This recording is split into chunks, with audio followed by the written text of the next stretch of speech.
لن ينال الله لحومها ولا دماؤها ولكن يناله التقوى منكم كذلك سخرها لكم لتكبروا الله على ما هداكم وبشر المحسنين۔ اللہ تعالیٰ کو قربانیوں کے گوشت نہیں پہنچتے نہ ان کے خون، بلکہ اللہ کو تمہارے دل کی پرہیزگاری پہنچتی ہے۔ اسی طرح اللہ نے ان جانوروں کو تمہارا مطیع کر دیا ہے کہ تم اللہ کی رہنمائی کے شکریے میں اللہ کی بڑائیاں بیان کرو۔ نیک لوگوں کو اے نبی خوشخبری سنا دیجیے۔ سامعین، اب اس آیت کی تفسیر سماعت کیجیے۔ تقوی کی فضیلت۔ ارشاد ہوتا ہے کہ قربانیوں کے وقت اللہ کا نام بڑائی سے لیا جائے، اسی لیے قربانیاں مقرر ہوئی ہیں کہ خالق، رازق، معبود برحق اللہ کا حکم مانا جائے، نہ کہ قربانیوں کے گوشت و خون سے اللہ کو کوئی نفع ہوتا ہو۔ اللہ تعالیٰ ساری مخلوق سے بے نیاز اور کل بندوں سے بے نیاز ہے۔ جاہلیت کی بے وقوفیوں میں سے ایک یہ بھی تھی کہ قربانی کے جانور کا گوشت اپنے بتوں کے سامنے رکھ دیتے تھے اور ان پر خون کا چھینٹا دیتے تھے۔ یہ بھی دستور تھا کہ بیت اللہ پر قربانی کا خون چھڑکتے۔ مسلمان ہو کر صحابہ رضی اللہ عنہم نے ایسا کرنے کے بارے میں سوال کیا، جس پر یہ آیت اتری کہ اللہ تو تقوی کو دیکھتے ہیں، اسی کو قبول فرماتے ہیں اور اسی پر بدلہ عنایت فرماتے ہیں۔ چنانچہ صحیح مسلم میں ہے، رسول اللہ صلی اللہ علیہ وسلم نے فرمایا کہ اللہ تعالیٰ تمہاری صورتوں کو نہیں دیکھتے، نہ ان کی نظریں تمہارے مال پر ہیں، بلکہ اللہ کی نگاہیں تمہارے دلوں پر اور تمہارے اعمال پر ہیں۔ اس کا بھی مطلب یہی ہے کہ خون کا قطرہ الگ ہوتے ہی قربانی مقبول ہو جاتی ہے، واللہ اعلم۔ عامر شعبی رحمہ اللہ سے قربانی کی کھالوں کی نسبت پوچھا گیا تو فرمایا، اللہ کو گوشت و خون نہیں پہنچتا، اگر چاہو بیچ دو، اگر چاہو خود رکھ لو، اگر چاہو اللہ کی راہ میں دے دو۔ اسی لیے اللہ تعالیٰ نے ان جانوروں کو تمہارے قبضے میں کر دیا ہے کہ تم اللہ کے دین اور اللہ کی شریعت کی راہ پا کر اللہ کی مرضی کے کام کرو اور نامرضی کے کاموں سے رک جاؤ اور اللہ کی عظمت و کبریائی بیان کرو۔ جو لوگ نیک کار ہیں، حدود الہی کے پابند ہیں، شریعت کے عامل ہیں، رسولوں کو سچا جانتے ہیں، وہ مستحق مبارکباد اور لائق خوشخبری ہیں۔ امام مالک اور سفیان ثوری رحمہ اللہ کا قول ہے کہ جس کے پاس نصاب زکوٰۃ جتنا مال ہو اس پر قربانی واجب ہے۔ چنانچہ مسند احمد میں صحیح حدیث ہے، رسول اللہ نے فرمایا کہ جسے وسعت ہو اور قربانی نہ کرے تو وہ ہماری عیدگاہ کے قریب بھی نہ آئے۔ امام شافعی اور امام احمد رحمہ اللہ کا مذہب ہے کہ قربانی واجب و فرض نہیں بلکہ مستحب ہے۔ یہ روایت پہلے گزر چکی ہے کہ رسول اللہ صلی اللہ علیہ وسلم نے اپنی تمام امت کی طرف سے قربانی کی، پس وجوب ساقط ہو گیا، یعنی قربانی کا دینا کچھ واجب نہیں بلکہ مستحب ہے۔ ابو شریح رحمہ اللہ فرماتے ہیں، میں ابو بکر اور عمر رضی اللہ عنہما کے پڑوس میں رہتا تھا، یہ دونوں بزرگ قربانی نہیں کرتے تھے، اس ڈر سے کہ لوگ ان کی اقتدا کریں گے۔ بعض لوگ کہتے ہیں کہ قربانی سنت کفایہ ہے، جبکہ محلے میں سے یا گلی میں سے یا گھر میں سے کسی ایک نے کر لی، باقی سب پر سے ہٹ گئی، اس لیے کہ مقصود صرف شعار کا ظاہر کرنا ہے۔ سنن ترمذی میں ہے، ابو ایوب انصاری رضی اللہ عنہ فرماتے ہیں، صحابہ رضی اللہ عنہم رسول اللہ صلی اللہ علیہ وسلم کی موجودگی میں اپنے پورے گھر کی طرف سے ایک بکری اللہ کی راہ میں ذبح کر دیا کرتے تھے اور خود بھی کھاتے، اوروں کو بھی کھلاتے، پھر لوگوں نے اس میں وہ کر لیا ہے جو تم دیکھ رہے ہو۔ اور صحیح بخاری میں عبداللہ ابن ہشام رحمہ اللہ سے مروی ہے، وہ اپنی اور اپنے گھر والوں کی طرف سے ایک بکری کی قربانی کیا کرتے تھے۔ اب قربانی کے جانور کی عمر کا بیان ملاحظہ ہو۔ صحیح مسلم میں ہے، رسول اللہ صلی اللہ علیہ وسلم فرماتے ہیں، نہ ذبح کرو مگر مسنہ، بجز اس صورت کے کہ وہ تم پر بھاری پڑ جائے، تو پھر بھیڑ کا بچہ بھی 6 ماہ کا ذبح کر سکتے ہو۔ زہری رحمہ اللہ تو کہتے ہیں کہ جذع یعنی 6 ماہ کا کوئی جانور قربانی میں کام آ ہی نہیں سکتا، اور اس کے بالمقابل اوزاعی رحمہ اللہ کا مذہب ہے ہر جانور کا جذع کافی ہے، لیکن یہ دونوں قول افراد تفریط والے ہیں۔ جمہور کا مذہب یہ ہے کہ اونٹ، گائے، بکری تو وہ جائز ہے جو سنا ہو، اور بھیڑ کا 6 ماہ کا بھی جائز ہے۔ اونٹ تو سنا ہوتا ہے جب 5 سال کر کے چھٹے میں لگ جائے، اور گائے جب 2 سال پورے کر کے تیسرے میں لگ جائے، اور یہ بھی کہا گیا ہے کہ 3 گزار کر چوتھے میں لگ گئی ہو، اور بکری کا سنا وہ ہے جو 2 سال گزار چکا ہو، اور جذع کہتے ہیں اسے جو سال بھر کا ہو گیا ہو، اور کہا گیا ہے جو 10 ماہ کا ہو، ایک قول ہے جو 8 ماہ کا ہو، ایک قول ہے جو 6 ماہ کا ہو۔ اس سے کم مدت کا کوئی قول نہیں۔ اس سے کم عمر والے کو حمل کہتے ہیں، جب تک کہ اس کی پیٹھ پر بال کھڑے ہوں اور بال لیٹ جائیں اور دونوں جانب جھک جائیں تو اسے جدع کہا جاتا ہے، واللہ اعلم۔ ان اللہ يدافع عن الذین آمنوا ان اللہ لا يحب كل خوان كفور أذن للذين يقاتلون بأنهم ظلموا وإن الله على نصرهم لقدير الذين أخرجوا من ديارهم بغير حق إلا أن يقولوا ربنا الله ولولا دفع الله الناس بعضهم ببعض لهدمت صوامع وبيع وصلوات ومساجد يذكر فيها اسم الله كثيرا وَلَيَنصُرَنَّ اللَّهُ مَن يَنصُرُهُ إِنَّ اللَّهَ لَقَوِيٌّ عَزِيزٌ۔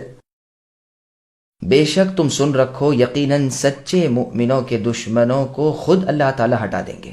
کوئی خیانت کرنے والا ناشکرا اللہ کو ہرگز پسند نہیں۔ جن مسلمانوں سے کافر جنگ کر رہے ہیں انہیں بھی مقابلے کی اجازت دی جاتی ہے کیونکہ وہ مظلوم ہیں۔ بے شک ان کی مدد پر اللہ تعالی قادر ہیں۔ یہ وہ ہیں جنہیں بلا وجہ ان کے گھروں سے نکالا گیا صرف ان کے اس قول پر کہ ہمارے پروردگار تو صرف اللہ تعالیٰ ہیں۔ اگر اللہ تعالیٰ لوگوں کو آپس میں ایک دوسرے سے نہ ہٹاتے رہتے تو عبادت خانے اور گرجے اور مسجدیں اور یہودیوں کے معبد اور وہ مسجدیں بھی ویران کر دی جاتی جہاں اللہ کا نام بکثرت لیا جاتا ہے۔ جو اللہ کی مدد کرے گا اللہ بھی ضرور اس کی مدد کریں گے۔ بے شک اللہ تعالیٰ بڑی قوتوں والے، بڑے غلبے والے ہیں۔ سامعین، اب آیتوں کی تفسیر سماعت کیجیے۔ اللہ تعالیٰ اپنی طرف سے خبر دے رہے ہیں کہ جو اللہ کے بندے اللہ پر بھروسہ رکھیں، ان کی طرف جھکتے رہیں، انہیں وہ اپنے امان نصیب فرماتے ہیں۔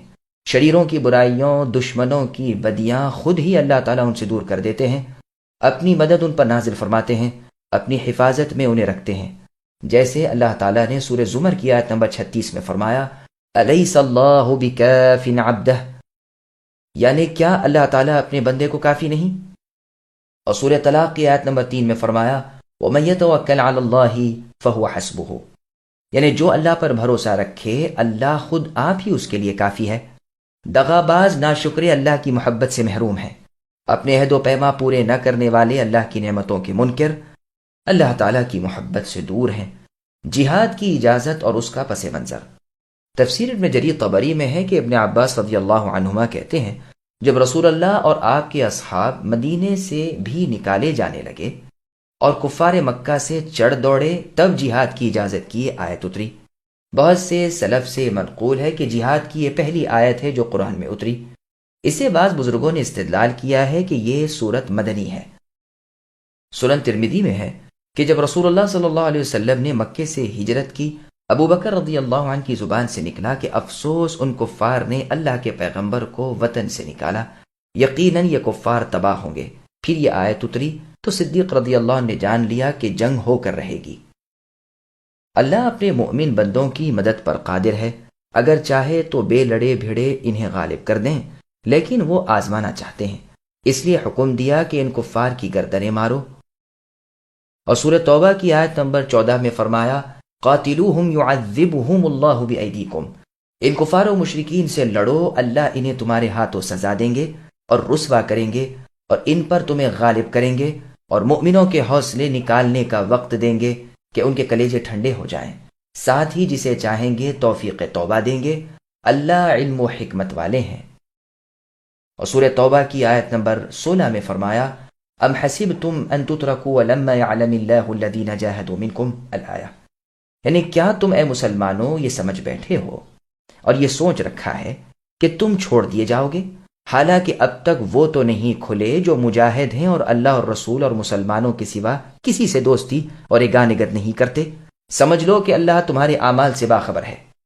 اور سورہ آل عمران کی آیت نمبر 142 میں فرمایا، جس کا ترجمہ ہے، کیا تم نے یہ گمان کیا کہ تم جنت میں چلے جاؤ گے حالانکہ اب تک مجاہدین صابرین دوسروں سے ممتاز نہیں ہوئے۔ اور سورہ محمد کی آیت نمبر 31 میں فرمایا، وَلَنَبْلُوَنَّكُمْ حَتَّى نَعْلَمَ الْمُجَاهِدِينَ مِنْكُمْ وَالصَّابِرِينَ وَنَبْلُوَ أَخْبَارَكُمْ، یعنی ہم تمہیں یقیناً آزمائیں گے یہاں تک کہ تم میں سے غازی اور صبر کرنے والے ہمارے سامنے ظاہر ہو جائیں۔ اس بارے میں اور بھی بہت سی آیتیں ہیں۔ پھر آگے اللہ تعالیٰ نے فرمایا، اللہ ان کی امداد پر قادر ہیں، اور یہی ہوا بھی کہ اللہ نے اپنے لشکر کو دنیا پر غالب کر دیا۔ جہاد کو شریعت نے جس وقت مشروع فرمایا وہ وقت بھی اس کے لیے بالکل مناسب اور نہایت ٹھیک تھا۔ جب تک کہ رسول اللہ مکے میں رہے مسلمان بہت ہی کمزور تھے، تعداد میں بھی 10 کے مقابلے میں ایک بمشکل بیٹھتا۔ چنانچہ جب لیلۃ العقبہ میں انصاریوں نے رسول اللہ کے ہاتھ پر بیعت کی تو انہوں نے کہا کہ اگر رسول اللہ حکم دیں تو اس وقت مینا میں جتنے مشرکین جمع ہیں ان پر شب خون ماریں، لیکن رسول اللہ نے فرمایا مجھے ابھی اس کا حکم نہیں دیا گیا۔ یہ یاد رہے کہ یہ بزرگ صرف 80 سے کچھ اوپر تھے۔ جب مشرکوں کی بغاوت بڑھ گئی، جب وہ سرکشی میں حد سے گزر گئے، رسول اللہ کو سخت ایذائیں دیتے دیتے اب رسول اللہ کے قتل کرنے کے در پہ ہو گئے، رسول اللہ کو جلا وطن کرنے کے منصوبے گانٹھنے لگے۔ اسی طرح صحابہ کرام رضی اللہ عنہم پر مصیبتوں کے پہاڑ توڑ دیے۔ بیک بینی، دو گوش وطن، مال اسباب اپنوں غیروں کو چھوڑ کر جہاں جس کا موقع بنا گھبرا کر چل دیا۔ کچھ تو حبشہ پہنچے، کچھ مدینے گئے، یہاں تک کہ خود آفتاب رسالت محمد صلی اللہ علیہ وسلم کا طلوع بھی مدینے میں ہوا۔ اہل مدینہ محمدی جھنڈے تلے جوش و خروش سے جمع ہو گئے، لشکری صورت مرتب ہو گئی، کچھ مسلمان ایک جھنڈے تلے دکھائی دینے لگے، قدم ٹکانے کی جگہ مل گئی۔ اب دشمنان دین سے جہاد کے احکام نازل ہوئے، بس سب سے پہلے یہی اتری۔ اس میں بیان فرمایا گیا کہ یہ مسلمان مظلوم ہیں، ان کے گھر بار ان سے چھین لیے گئے ہیں، بے وجہ گھر سے بے گھر کر دیے گئے ہیں، مکے سے خارج کیے گئے، مدینے میں بے سر و سامانی میں پہنچے۔ ان کا کوئی جرم بجز اس کے اور کچھ نہ تھا کہ صرف اللہ کے پرستار تھے، اللہ کو معبود برحق اور پالنہار، مالک کو مولا مانتے تھے، اپنا پروردگار صرف اللہ کو جانتے تھے۔ یہ استثناء منقطع ہے، گو مشرکین کے نزدیک تو یہ امر اتنا بڑا جرم ہے جو ہرگز کسی صورت سے معافی کے قابل نہیں۔ اللہ تعالیٰ نے سورہ ممتحنہ کی آیت نمبر 1 میں فرمایا یخرجون الرسول وإیاکم ان تؤمنوا باللہ ربکم الآیہ، یعنی تمہیں اور تمہارے رسول محمد صلی اللہ علیہ وسلم کو صرف اس بنا پر یہ مشرکین نکالتے ہیں کہ تم اللہ پر ایمان رکھتے ہو، وہ اللہ جو تمہارے حقیقی پروردگار ہیں۔ خندقوں والوں کے قصے میں اللہ نے فرمایا وما نقموا منہم الا ان یؤمنوا باللہ العزیز الحمید، یعنی دراصل ان اہل ایمان کمزوروں کا کوئی قصور نہ تھا سوائے اس کے کہ وہ اللہ تعالی غالب مہربان ذی احسان پر ایمان لائے تھے۔ مسلمان صحابہ رضی اللہ عنہم خندق کھودتے ہوئے اپنے رجز میں کہہ رہے تھے اللہم لولا انت مہتدینا ولا تصدقنا ولا صلینا فانزلا سکینة علینا وثبت الاقدام الا قینا ان الاولا قد بغوا علینا اذا ارادوا فتنة ابینا۔ خود رسول اللہ صلی اللہ علیہ وسلم بھی ان کی موافقت میں تھے اور قافیے کا آخری حرف رسول اللہ بھی ان کے ساتھ ادا کرتے اور ابینا کہتے ہوئے خوب بلند آواز کرتے۔ یہ روایت صحیح بخاری اور صحیح مسلم کی ہے۔ پھر آگے اللہ فرماتے ہیں اگر اللہ تعالیٰ ایک کا علاج دوسرے سے نہ کرتے، اگر ہر سیر پر سوا سیر نہ ہوتا تو زمین پر شر فساد مچ جاتا، ہر قوی ہر کمزور کو نکل جاتا۔ عیسائی عابدوں کے چھوٹے عبادت خانوں کو صوامع کہتے ہیں۔ ایک قول یہ بھی ہے کہ صابئ مذہب کے لوگوں کے عبادت خانوں کا نام ہے، اور بعض تو کہتے ہیں مجوسیوں کے آتش کدوں کو صوامع کہتے ہیں۔ مقاتل رحمہ اللہ کہتے ہیں یہ وہ گھر ہیں جو راستوں پر ہوتے ہیں۔ بیعن ان سے بڑے مکانات ہوتے ہیں، یہ بھی نصرانیوں کے عابدوں کے عبادت خانے ہوتے ہیں۔ بعض کہتے ہیں یہودیوں کے کنیسے ہیں۔ صلوات کے بھی ایک معنی تو یہی کیے گئے ہیں، بعض کا کہنا ہے مراد گرجا ہیں، بعض کا قول صابئ لوگوں کا عبادت خانہ اور راستوں پر جو عبادت گھر اہل کتاب کے ہوں انہیں صلوات کہا جاتا ہے، اور مسلمانوں کے ہوں انہیں مساجد۔ فیہا کی ضمیر کا مرجع مساجد ہے، اس لیے کہ سب سے پہلے یہی لفظ ہے۔ یہ بھی کہا گیا ہے کہ مراد یہ سب جگہ ہیں، یعنی تارک الدنیا لوگوں کے صوامع، نصرانیوں کے بیع، یہودیوں کے صلوات اور مسلمانوں کی مسجدیں جن میں اللہ کا نام خوب لیا جاتا ہے۔ بعض علماء کا بیان ہے کہ اس آیت میں اقل سے اکثر کی طرف کی ترقی کی صنعت رکھی گئی ہے، پس سب سے زیادہ آباد، سب سے بڑا عبادت گھر جہاں کے عابدوں کا قصد صحیح نیک نیت عمل صالح ہے وہ مسجدیں ہیں۔ پھر آگے اللہ نے فرمایا اللہ اپنے دین کے مددگاروں کے خود مددگار ہیں، جیسا کہ اللہ نے سورہ محمد کی آیت نمبر 7 میں فرمایا یا ایھا الذین آمنوا ان تنصروا اللہ ینصرکم الی آخرہ، یعنی اگر اے مؤمنو تم اللہ کے دین کی امداد کرو گے تو اللہ تعالیٰ تمہاری مدد فرمائیں گے، وہ تمہیں ثابت قدمی عطا فرمائیں گے۔ کفار پر افسوس ہے اور ان کے اعمال غارت ہیں۔ پھر اس کے بعد اللہ تعالیٰ نے اپنے دو وصف بیان فرمائے، ایک قوی ہونا کہ ساری مخلوق کو پیدا کر دیا، عزت والا ہونا کہ سب اللہ کے ماتحت، ہر ایک اللہ کے سامنے ذلیل و پست، سب اللہ کی مدد کے محتاج، وہ اللہ تو سب سے بے نیاز، جسے وہ اللہ مدد دے وہ غالب، جس پر اللہ کی مدد ہٹ جائے وہ مغلوب۔ اللہ تعالیٰ سورہ صافات کی آیت نمبر 71 میں فرماتے ہیں وَلَقَدْ سَبَقَتْ كَلِمَتُنَا لِعِبَادِنَا الْمُرْسَلِينَ إِنَّهُمْ لَهُمُ الْمَنْصُورُونَ، یعنی ہم نے تو پہلے سے ہی اپنے رسولوں سے وعدہ کر لیا ہے کہ ان کی یقینی طور پر مدد کی جائے گی، اور یہ کہ ہمارا لشکر ہی غالب آئے گا۔ اور سورہ مجادلہ کی آیت نمبر 21 میں فرمایا كَتَبَ اللَّهُ لَأَغْلِبَنَّ أَنَا وَرُسُلِي إِلَى آخِرِهِ، اللہ تعالیٰ کہہ چکے ہیں کہ میں اور میرا رسول غالب ہیں، بے شک اللہ تعالیٰ قوت و عزت والے ہیں۔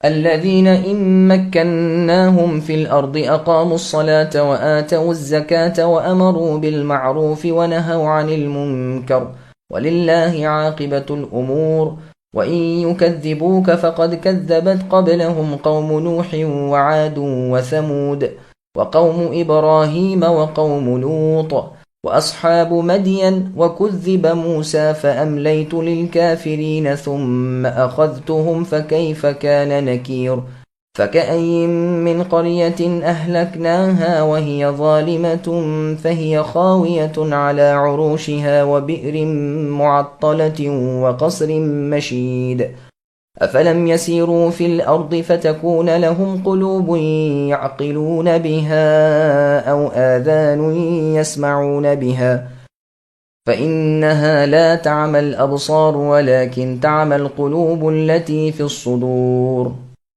یہ وہ لوگ ہیں کہ اگر ہم زمین میں ان کے پاؤں جما دیں تو یہ پوری پابندی سے نمازیں ادا کریں اور زکوٰۃ دیں اور اچھے کاموں کا حکم کریں اور برے کاموں سے منع کریں، تمام کاموں کا انجام اللہ کے اختیار میں ہے۔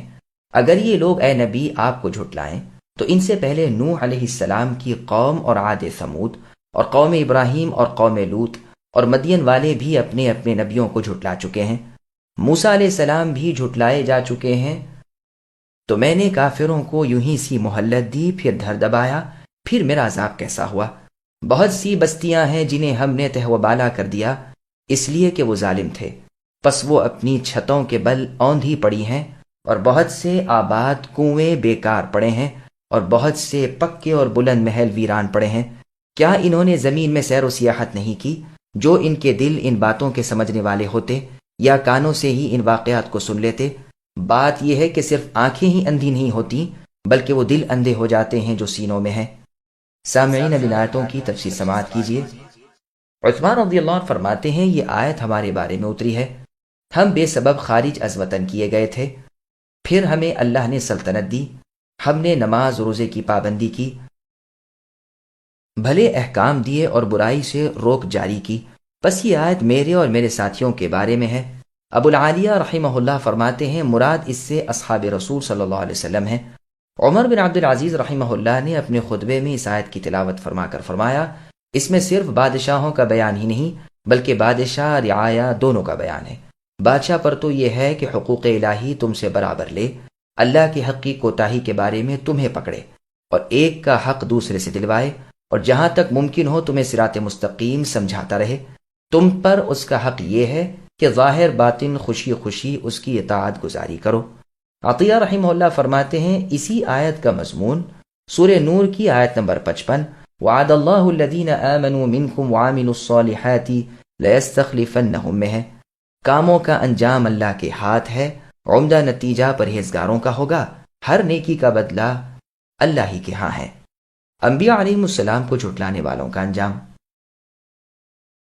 اللہ تعالیٰ اپنے نبی محمد صلی اللہ علیہ وسلم کو تسلی دیتے ہیں کہ منکروں کا انکار آپ کے ساتھ کوئی نئی چیز نہیں۔ نوح علیہ السلام سے لے کر موسیٰ علیہ السلام تک کے کل انبیاء کا انکار کفار برابر کرتے چلے آئے ہیں۔ دلائل سامنے تھے، حق کھل چکا تھا، لیکن منکروں نے مان کر نہ دیا۔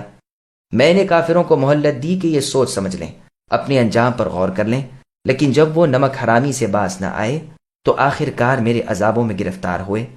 اے نبی دیکھ لیجئے کہ میری پکڑ کیسی بے پناہ ثابت ہوئی، کس قدر دردناک انجام ہوا۔ سلف صالحین سے منقول ہے کہ فرعون کے معبود ہونے کے جھوٹے دعوے اور اللہ کی پکڑ کے درمیان 40 سال کا عرصہ تھا۔ صحیح بخاری میں ہے، رسول اللہ صلی اللہ علیہ وسلم فرماتے ہیں کہ اللہ تعالیٰ ہر ظالم کو ڈھیل دیتے ہیں، پھر جب پکڑتے ہیں تو چھٹکارا نہیں ہوتا۔ پھر رسول اللہ صلی اللہ علیہ وسلم نے سورہ ہود کی آیت نمبر 102 تلاوت فرمائی، وَكَذَلِكَ أَخْذُ رَبِّكَ إِذَا أَخَذَ الْقُرَى وَهِيَ ظَالِمَةٌ إِنَّ أَخْذَهُ أَلِيمٌ شَدِيدٌ۔ پھر فرمایا کہ کئی ایک بستیوں والے ظالموں کو جنہوں نے رسولوں کی تکذیب کی تھی ہم نے غارت کر دیا، جن کے محلات کھنڈر بنے پڑے ہیں، اوندھے گرے ہوئے ہیں، ان کی منزلیں ویران ہو گئیں، ان کی آبادیاں اجڑ گئیں، ان کے کنویں خالی پڑے ہیں، جو کل تک آباد تھے آج خالی ہیں، ان کے چونا گچ محل جو دور سے سفید چمکتے ہوئے دکھائی دیتے تھے، جو بلند و بالا اور پختہ تھے، وہ آج اجڑ پڑے ہیں، وہاں الو بول رہا ہے۔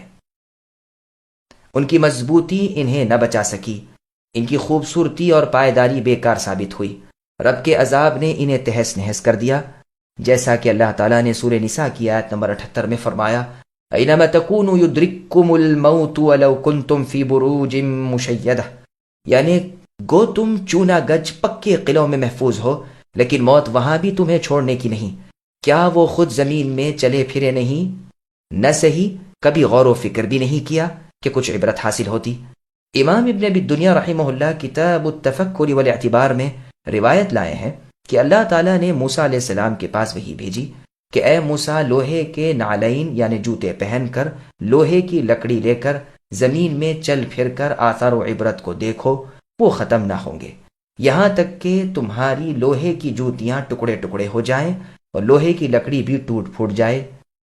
ابن ابی الدنیا رحمہ اللہ کی اسی کتاب التفکر والاعتبار میں بعض دانشمندوں کا قول ہے کہ واز کے ساتھ اپنے دل کو زندہ کرو اور غور و فکر کے ساتھ اسے نورانی کرو، اور زہد اور دنیا سے بچنے کے ساتھ اسے مار دو، اور یقین کے ساتھ اسے قوی کر لو، اور موت کے ذکر سے اسے ذلیل کر دو، اور فنا کے یقین سے اسے صبر دو، دنیا کی مصیبتیں اس کے سامنے رکھ کر اس کی آنکھیں کھول دو، زمانے کی تنگی اسے دکھا کر اسے دہشت ناک بنا دو، دنوں کے الٹ پھیر سمجھا کر اسے بیدار کر دو، گزشتہ واقعات سے اسے عبرتناک بناؤ، اگلوں کے قصے اسے سنا کر ہوشیار رکھو، ان کے شہروں میں اور ان کے سوانح میں اسے غور و فکر کرنے کا عادی بناؤ، اور دیکھو کہ گنہگاروں کے ساتھ اللہ کا معاملہ کیسا کچھ ہوا، کس طرح وہ لوٹ پوٹ کر دیے گئے۔ بس یہاں بھی یہی فرمان ہے کہ اگلوں کے واقعات سامنے رکھ کر دلوں کو سمجھدار بناؤ، ان کی ہلاکت کے سچے افسانے سن کر عبرت حاصل کرو۔ سن لو، آنکھیں ہی اندھی نہیں ہوتی بلکہ سب سے برا اندھا پن دل کا ہے، گو آنکھیں سر کی صحیح سالم موجود ہوں۔ دل کے اندھاپے کی وجہ سے نہ تو عبرت حاصل ہوتی ہے نہ خیر و شر کی تمیز ہوتی ہے۔ ابو محمد ابن حیان الاندلسی نے، جن کا انتقال 517 ہجری میں ہوا ہے، اس مضمون کو اپنے چند اشعار میں خوب نبھایا ہے۔ وہ فرماتے ہیں، اے شخص جو گناہوں میں لذت پا رہا ہے، کیا اپنے بڑھاپے اور برے آپے سے بھی تو بے خبر ہے؟ اگر نصیحت اثر نہیں کرتی تو کیا دیکھنے سننے سے بھی عبرت حاصل نہیں ہوتی؟ سن لیں، آنکھیں اور کان اپنا کام نہ کریں تو اتنا برا نہیں جتنا برا یہ ہے کہ واقعات سے سبق نہ حاصل کیا جائے۔ یاد رکھ، نہ تو دنیا باقی رہے گی، نہ آسمان، نہ سورج چاند۔ گو جی نہ چاہے مگر دنیا سے تم کو ایک روز بادل نخواستہ کوچ کرنا ہی پڑے گا، کیا امیر ہو کیا غریب، کیا شہری ہو کیا دیہاتی۔ وَيَسْتَعْجِلُونَكَ بِالْعَذَابِ وَلَن يُخْلِفَ اللَّهُ وَعْدَهُ وَإِنَّ يَوْمًا عِندَ رَبِّكَ كَأَلْفِ سَنَةٍ مِّمَّا تَعُدُّونَ وَكَأَيٍّن مِّن قَرْيَةٍ أَمْلَيْتُ لَهَا وَهِيَ ظَالِمَةٌ ثُمَّ أَخَذْتُهَا وَإِلَيَّ الْمَصِيرُ۔ اور یہ کفار اے نبی آپ سے عذاب کو جلدی طلب کر رہے ہیں، اللہ ہرگز اپنا وعدہ نہیں ٹالنے کے، ہاں البتہ آپ کے رب کے نزدیک ایک دن تمہاری گنتی کے اعتبار سے 1000 سال کا ہے۔ بہت سی ناانصافی کرنے والوں کی بستیوں کو میں نے ڈھیل دی، پھر آخرکار انہیں پکڑ لیا، میری ہی طرف لوٹ کر آنا ہے۔ سامعین، اب ان آیتوں کی تفسیر سماعت کیجیے۔ قیامت کے دن کی مقدار کا بیان۔ اللہ تعالیٰ اپنے نبی محمد صلی اللہ علیہ وسلم سے فرما رہے ہیں کہ یہ ملحد کفار اللہ کو، اللہ کے رسول کو اور قیامت کے دن کو جھٹلانے والے آپ سے اے نبی عذاب طلب کرنے میں جلدی کر رہے ہیں۔ کہ جلد ان عذابوں کو کیوں نہیں برپا کر دیا جاتا جن سے ہمیں ہر وقت ڈرایا دھمکایا جا رہا ہے۔ چنانچہ وہ اللہ سے بھی کہتے تھے کہ اے اللہ، اگر یہ آپ کی طرف سے حق ہے تو ہم پر آسمان سے سنگ باری کر دیجئے یا کسی طرح کا دردناک عذاب بھیج دیجئے۔ کہتے تھے کہ حساب کے دن سے پہلے ہی ہمارا معاملہ صاف کر دیجئے۔ اللہ فرماتے ہیں، یاد رکھو اللہ کا وعدہ اٹل ہے، قیامت اور عذاب آ کر ہی رہیں گے۔ اولیاء اللہ کی عزت اور اللہ کے دشمنوں کی ذلت یقینی اور شدنی چیز ہے۔ اسمعی کہتے ہیں، میں ابو عمرو بن علا کے پاس تھا کہ عمرو بن عبید بدعتی آیا اور کہنے لگا کہ اے ابو عمرو، کیا اللہ تعالیٰ اپنے وعدے کا خلاف کرتے ہیں؟ آپ نے فرمایا نہیں۔ اس نے اسی وقت عذاب کی آیت تلاوت کی۔ اس پر آپ نے فرمایا، کیا تو عجمی ہے؟ سن، عرب میں وعدے کا یعنی اچھی بات کے وعدے کا خلاف برا سمجھا جاتا ہے، لیکن ایعاد کا یعنی سزا کے احکام کا رد و بدل یا معافی بری نہیں سمجھی جاتی، بلکہ وہ کرم و رحم سمجھا جاتا ہے۔ دیکھو شاعر کہتا ہے، فَإِنِّي وَإِنْ أَوْعَدْتُهُ لَمُخْلِفُ إِعَادِي وَمُنْجِزُ مَوْعِدِي۔ میں کسی کو سزا کہوں یا اس سے انعام کا وعدہ کروں تو یہ تو ہو سکتا ہے کہ میں اپنی دھمکی کا خلاف کر جاؤں، بلکہ قطعاً ہرگز سزا نہ دوں، لیکن اپنا وعدہ تو ضرور پورا کر کے ہی رہوں گا۔ الغرض سزا کا وعدہ کر کے سزا نہ کرنا یہ وعدہ خلافی نہیں، لیکن رحمت و انعام کا وعدہ کر کے پھر روک لینا یہ بری صفت ہے جس سے اللہ کی ذات پاک ہے۔ پھر آگے اللہ فرماتے ہیں کہ ایک ایک دن اللہ کے نزدیک تمہارے ہزار ہزار دنوں کے برابر ہے۔ یہ باعتبار اللہ کے حلم اور بردباری کے ہے۔ اللہ کو علم ہے کہ وہ ہر وقت ان کی گرفت پر قادر ہے، اس لیے عجلت کیا ہے۔ گو کتنی ہی مہلت مل جائے، گو کتنی ہی رسی دراز ہو جائے، لیکن جب چاہیں گے اللہ تعالیٰ سانس لینے کی بھی مہلت نہ دیں گے اور پکڑ لیں گے۔ اسی لیے اس کے بعد ہی اللہ تعالیٰ کا فرمان ہوتا ہے، بہت سی بستیوں کے لوگ ظلم پر کمر کسے ہوئے تھے، میں نے بھی ان سے چشم پوشی کر رکھی تھی، جب مست ہو گئے تو اچانک گرفت کر لی۔ سب مجبور ہیں، سب کو میرے ہی سامنے حاضر ہونا ہے، سب کا لوٹنا میری ہی طرف ہے۔ ترمذی وغیرہ میں ہے، رسول اللہ صلی اللہ علیہ وسلم فرماتے ہیں، فقراء مسلمان مالدار مسلمانوں سے آدھا دن پہلے جنت میں جائیں گے، یعنی 500 برس پہلے۔ امام احمد رحمہ اللہ نے کتاب الرد علی الجہمیہ میں اس بات کو کھلے لفظ میں بیان کیا ہے۔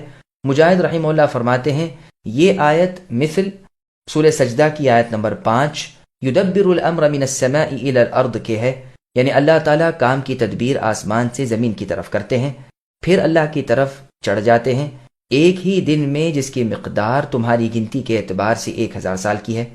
امام محمد بن سیرین رحمہ اللہ ایک نو مسلم اہل کتاب سے نقل کرتے ہیں کہ اللہ تعالیٰ نے آسمان و زمین کو 6 دن میں پیدا کیا ہے، اور ایک دن آپ کے رب کے نزدیک مثل 1000 سال کے ہے جو تم گنتے ہو۔ اللہ نے دنیا کی اجل 6 دن کی ہے، 7ویں دن قیامت ہے، اور ایک دن مثل ہزار سال کے ہے۔ بس 6 دن تو گزر گئے اور تم 7ویں دن میں ہو، اب تو بالکل اس حاملہ کی طرح ہے جو پورے دنوں ہو، نہ جانے کب بچہ ہو جائے۔ واللہ عالم، اور اللہ ہی کو پورا علم ہے کہ فی الواقع قیامت کس دن قائم ہوگی۔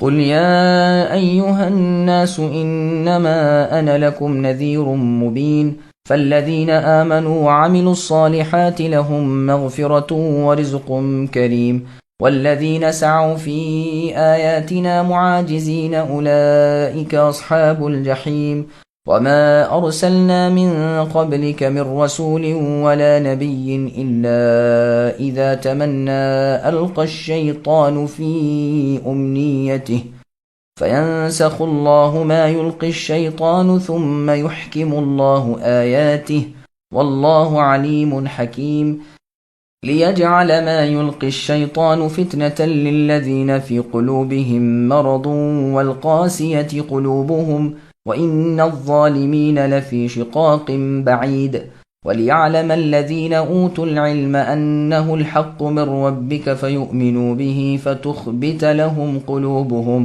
وَإِنَّ اللَّهَ لَهَادِ الَّذِينَ آمَنُوا إِلَى صِرَاطٍ مُسْتَقِيمٍ۔ اے نبی، اعلان کر دیجئے کہ لوگو، میں تمہیں کھلم کھلا چوکنا کرنے والا ہی ہوں، بس جو ایمان لائے ہیں اور جنہوں نے نیک اعمال کیے ہیں انہی کے لیے بخشش ہے اور عزت کی روزی، اور جو لوگ ہماری آیتوں کو پست کرنے کے در پہ رہتے ہیں وہی دوزخی ہیں۔ ہم نے اے نبی آپ سے پہلے جس رسول اور نبی کو بھیجا اس کے ساتھ یہ ہوا کہ جب وہ اپنے دل میں کوئی آرزو کرنے لگا شیطان نے اس کی آرزو میں کچھ ملا دیا، بس شیطان کی ملاوٹ کو اللہ تعالیٰ دور کر دیتے ہیں، پھر اپنی باتیں پکی کر دیتے ہیں، اور اللہ تعالیٰ علم والے اور حکمت والے ہیں۔ یہ اس لیے کہ شیطانی ملاوٹ کو اللہ تعالیٰ ان لوگوں کی آزمائش کا ذریعہ بنا دیں جن کے دلوں میں بیماری ہے اور جن کے دل سخت ہیں۔ بے شک گنہگار لوگ دور دراز کی مخالفت میں ہیں، اور اس لیے بھی کہ جنہیں علم عطا فرمایا گیا ہے وہ یقین کر لیں کہ یہ اے نبی آپ کے رب ہی کی طرف سے سراسر حق ہے، پھر وہ اس پر ایمان لائیں اور ان کے دل اس کی طرف جھک جائیں۔ یقیناً اللہ تعالیٰ ایمانداروں کو راہ راست کی طرف رہبری کرنے والے ہی ہیں۔ سامعین، اب ان آیتوں کی تفسیر سماعت کیجیے۔ چونکہ کفار عذاب مانگا کرتے تھے اور ان کی جلدی مچاتے رہتے تھے، ان کے جواب میں اعلان کرایا جا رہا ہے کہ لوگوں، میں تو اللہ کا بھیجا ہوا آیا ہوں کہ تمہیں رب کے عذابوں سے جو تمہارے آگے ہیں چوکنا کر دوں۔ تمہارا حساب میرے ذمے نہیں، عذاب اللہ کے بس میں ہے، چاہے اب لائے چاہے دیر سے لائے۔ مجھے کیا معلوم کہ تم میں سے کس کی قسمت میں ہدایت ہے اور کون اللہ کی رحمت سے محروم رہنے والا ہے۔ چاہت اللہ کی ہی پوری ہونی ہے، حکومت اللہ ہی کے ہاتھ ہے، مختار اور کرتا دھرتا وہی ہے۔ کسی کو اللہ کے سامنے چوں چرا کی مجال نہیں، وہ اللہ بہت حساب لینے والے ہیں۔ میری حیثیت تو صرف ایک آگاہ کرنے والے کی ہے۔ جن دلوں میں یقین و ایمان ہے اور اس کی شہادت ان کے اعمال سے بھی ثابت ہے، ان کے کل گناہ معافی کے لائق ہیں اور ان کی کل نیکیاں قدردانی کے قابل۔ رزق کریم سے مراد جنت ہے۔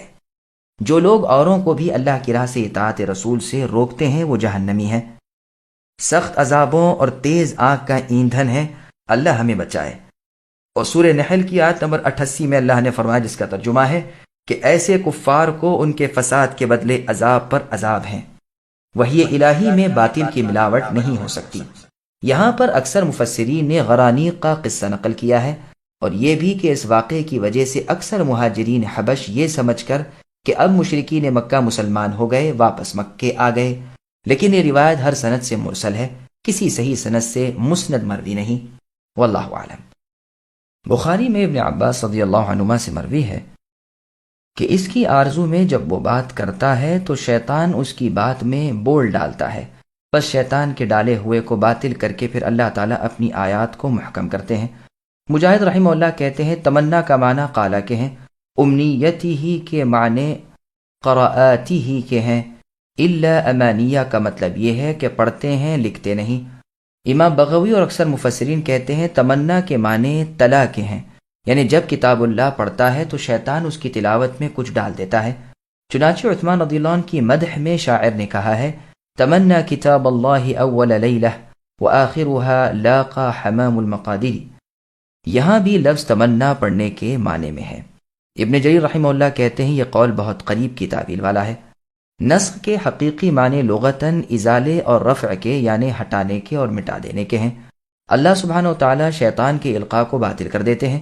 جبریل علیہ السلام بحکم ربانی زیادتی شیطان کو مٹا دیتے ہیں اور اللہ کی آیتیں مضبوط رہ جاتی ہیں۔ اللہ تعالیٰ تمام کاموں کے جاننے والے ہیں، کوئی مخفی بات بھی کوئی راز بھی اللہ سے پوشیدہ نہیں۔ وہ اللہ حکیم ہے، اللہ کا کوئی کام حکمت سے خالی نہیں۔ یہ اس لیے کہ جن کے دلوں میں شک، شرک، کفر و نفاق ہے ان کے لیے فتنہ بن جائے۔ چنانچہ مشرکین نے اسے اللہ کی طرف سے مان لیا، حالانکہ وہ الفاظ شیطانی تھے۔ پس مریض دل والوں سے مراد منافق ہیں اور سخت دل والوں سے مراد مشرک ہیں۔ یہ بھی قول ہے کہ مراد یہود ہیں۔ ظالم حق سے بہت دور نکل گئے ہیں، وہ سیدھے راستے سے گم ہو گئے ہیں، اور جنہیں صحیح علم دیا گیا ہے جس سے وہ حق و باطل میں تمیز کر لیتے ہیں، انہیں اس بات کے بالکل حق ہونے کا اور من جانب اللہ ہونے کا صحیح یقین ہو جائے، اور وہ کامل الایمان بن جائیں اور سمجھ لیں کہ بے شک یہ اللہ کا کلام ہے۔ جبھی تو اس قدر اس کی حفاظت، صیانت اور نگہداشت ہے کہ کسی جانب سے، کسی طریق سے اس میں باطل کی آمیزش نہیں ہو سکتی۔ حکیم و حمید اللہ کی طرف سے نازل شدہ ہے، بس ان کے دل تصدیق سے پر ہو جاتے ہیں، جھک کر رغبت سے متوجہ ہو جاتے ہیں۔ اللہ تعالیٰ ایمانداروں کی رہبری دنیا میں حق اور ہدایت کی طرف کرتے ہیں، صراط مستقیم سجھا دیتے ہیں، اور آخرت میں عذابوں سے بچا کر درجوں میں پہنچاتے ہیں اور نعمت نصیب فرماتے ہیں۔ ولا يزال الذين كفروا في مرية منه حتى تأتيهم الساعة بغتة أو يأتيهم عذاب يوم عقيم الملك يومئذ لله يحكم بينهم فالذين آمنوا وعملوا الصالحات في جنات النعيم والذين كفروا وكذبوا بآياتنا فأولئك لهم عذاب مهين والذين هاجروا في سبيل الله ثم قتلوا أو ماتوا ليرزقنهم الله رزقا حسنا وإن الله لهو خير الرازقين ليدخلنهم مدخلا يرضونه وإن الله لعليم حليم ذلك ومن عاقب بمثل ما عوقب به ثم بغي عليه لينصرنه الله ان اللہ لعفو غفور۔ اور کافر اس وحی الہی میں ہمیشہ شک و شبہ ہی کرتے رہیں گے، اچانک ان کے سروں پر قیامت آ جائے یا ان کے پاس اس دن کا عذاب آ جائے جو خیر سے خالی ہے۔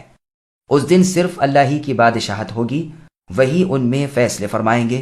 ایمان اور نیک عمل والے تو نعمتوں سے بھرپور جنتوں میں ہوں گے، اور جن لوگوں نے کفر کیا تھا اور ہماری آیتوں کو نہ مانا تھا ان کے لیے ذلیل کرنے والے عذاب ہی ہوں گے، اور جن لوگوں نے اللہ کی راہ میں ترک وطن کیا پھر وہ شہید کر دیے گئے یا اپنی موت مر گئے، اللہ تعالیٰ انہیں ضرور بہترین روزیاں عطا فرمائیں گے، اور بے شک اللہ تعالیٰ البتہ سب سے بہتر روزی دینے والے ہیں۔ انہیں اللہ تعالیٰ ایسی جگہ پہنچائیں گے کہ وہ اللہ سے راضی ہو جائیں گے، بے شک اللہ تعالیٰ علم اور بردباری والے ہیں۔ بات یہی ہے، اور جس نے بدلہ لیا اسی کے برابر جو اس کے ساتھ کیا گیا تھا، پھر اگر اس سے زیادتی کی جائے تو یقیناً اللہ تعالیٰ خود اس کی مدد فرمائیں گے، بے شک اللہ تعالیٰ درگزر کرنے والے بخشنے والے ہیں۔ سامعین، اب ان آیتوں کی تفسیر سماعت کیجیے۔ قرآن مجید اور کفار کی حالت، یعنی ان کافروں کو جو شک و شبہ اللہ کی اس وحی یعنی قرآن میں ہے وہ ان کے دلوں سے نہیں جانے کا۔ شیطان یہ غلط گمان قیامت تک ان کے دلوں سے نہ نکلنے دے گا۔ قیامت اور اس کے عذاب ان کے پاس ناگہاں آ جائیں گے، یہ محض بے شعور ہوں گے۔ اس وقت جو مہلت انہیں مل رہی ہے اس سے یہ مغرور ہو گئے ہیں۔ جس قوم کے پاس اللہ کے عذاب آئے اسی حالت میں آئے کہ وہ ان سے نڈر بلکہ بے پرواہ ہو گئے تھے۔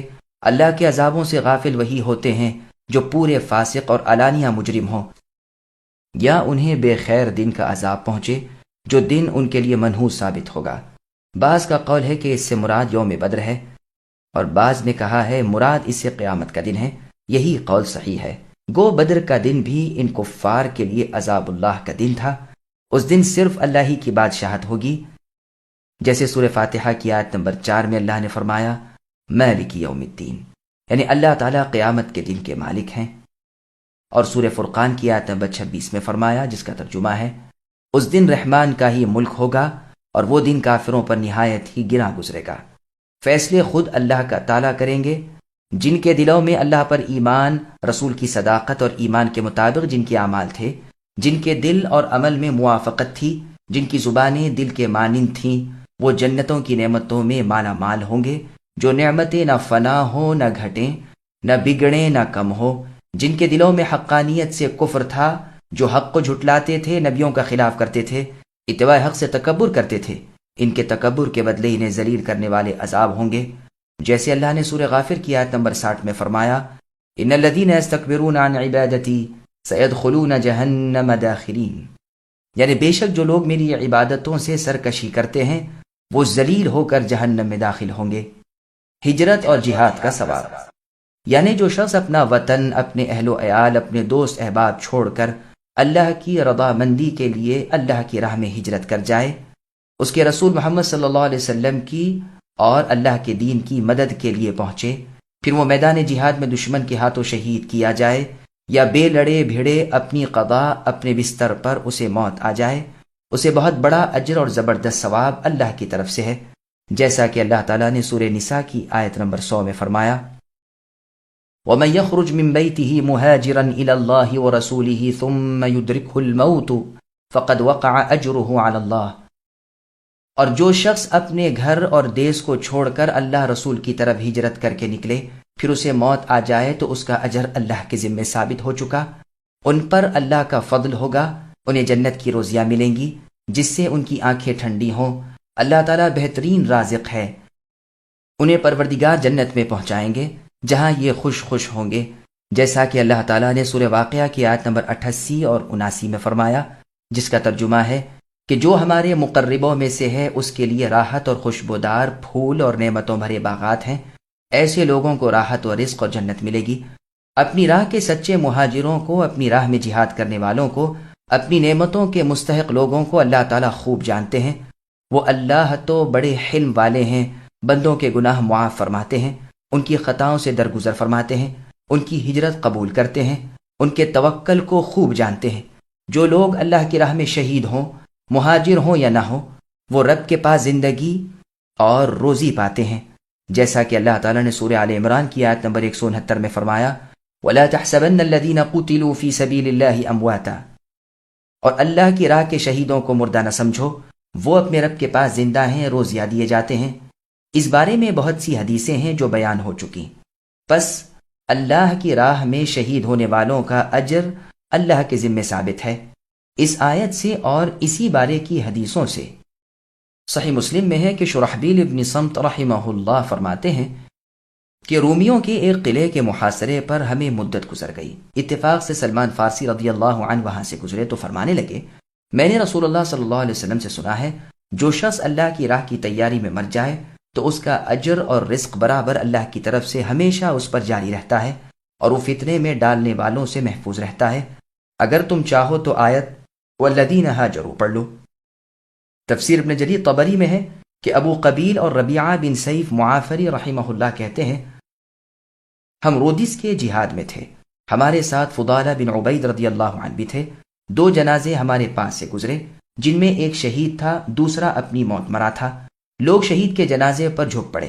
فضالہ رضی اللہ نے فرمایا، یہ کیا بات ہے؟ لوگوں نے کہا، یہ شہید ہیں اور یہ دوسرے شہادت سے محروم ہیں۔ آپ رضی اللہ نے فرمایا، اللہ کی قسم، مجھے تو دونوں باتیں برابر ہیں، خواہ اس کی قبر میں سے اٹھوں خواہ اس کی۔ سنو، کتاب اللہ میں ہے۔ پھر آپ نے اسی آیت کی تلاوت فرمائی۔ طبری کی ایک اور روایت میں ہے کہ آپ مرے ہوئے کی قبر پر ہی ٹھہرے رہے اور فرمایا، تمہیں اور کیا چاہیے؟ جنت میں جگہ اور روزی عمدہ۔ اور روایت میں ہے کہ آپ اس وقت امیر تھے۔ یہ آخری آیت صحابہ رضی اللہ عنہم کے اس چھوٹے سے لشکر کے بارے میں اتری ہے، جن سے مشرکین کے ایک لشکر نے باوجود ان کے رک جانے کے حرمت کے مہینے میں لڑائی کی۔ اللہ نے مسلمانوں کی امداد فرمائی اور مخالفین کو نیچا دکھایا۔ اللہ تعالیٰ درگزر کرنے والے، بخشنے والے ہیں۔ ذلك بأن الله يولج الليل في النهار ويولج النهار في الليل وأن الله سميع بصير ذلك بأن الله هو الحق وأن ما يدعون من دونه هو الباطل وأن الله هو العلي الكبير ألم تر أن الله أنزل من السماء ماء فتصبح الأرض مخضرة إن الله لطيف خبير له ما في السماوات وما في الأرض وإن الله لهو الغني الحميد ألم تر أن الله سخر لكم ما في الأرض والفلك تجري في البحر بأمره ويمسك السماء أن تقع على الأرض إلا بإذنه إن الله بالناس لرؤوف رحيم وهو الذي أحياكم ثم يميتكم ثم يحييكم إن الإنسان لكفور۔ یہ اس لیے کہ اللہ رات کو دن میں پہنچاتے ہیں اور دن کو رات میں لے جاتے ہیں، اور بے شک اللہ سننے والے دیکھنے والے ہیں۔ یہ سب اس لیے کہ اللہ ہی حق ہیں، اور اللہ کے سوا جسے بھی یہ پکارتے ہیں وہ باطل ہی ہے، اور بے شک اللہ ہی بلندی والے، کبریائی والے ہیں۔ اے نبی، کیا آپ نہیں دیکھتے کہ اللہ تعالیٰ آسمان سے پانی برساتے ہیں، پس زمین سرسبز ہو جاتی ہے؟ بے شک اللہ تعالیٰ لطف کرنے والے اور باخبر ہیں۔ آسمان و زمین میں جو کچھ ہے اللہ ہی کا ہے، اور یقیناً اللہ وہی ہے بے نیاز تعریفوں والے۔ کیا آپ نے نہیں دیکھا کہ اللہ ہی نے زمین کی تمام چیزیں تمہارے بس میں کر دی ہیں، اور اللہ کے فرمان سے پانی میں چلتی ہوئی کشتیاں بھی؟ وہی اللہ تو ہے جو آسمان کو تھامے ہوئے ہے کہ زمین پر اللہ کی اجازت کے بغیر گر نہ پڑے۔ بے شک اللہ تعالیٰ لوگوں پر شفقت و نرمی کرنے والے اور مہربان ہیں۔ اللہ ہی نے تمہیں جلایا ہے، پھر وہی تمہیں مار ڈالیں گے، پھر وہی تمہیں زندہ کر دیں گے، بے شک انسان البتہ ناشکرا ہے۔ سامعین، اب آیتوں کی تفصیل سماعت کیجیے۔ دن اور رات کی گردش، اللہ تعالیٰ بیان فرما رہے ہیں کہ خالق اور متصرف صرف اللہ ہی ہیں، اپنی ساری مخلوق میں جو چاہتے ہیں کرتے ہیں۔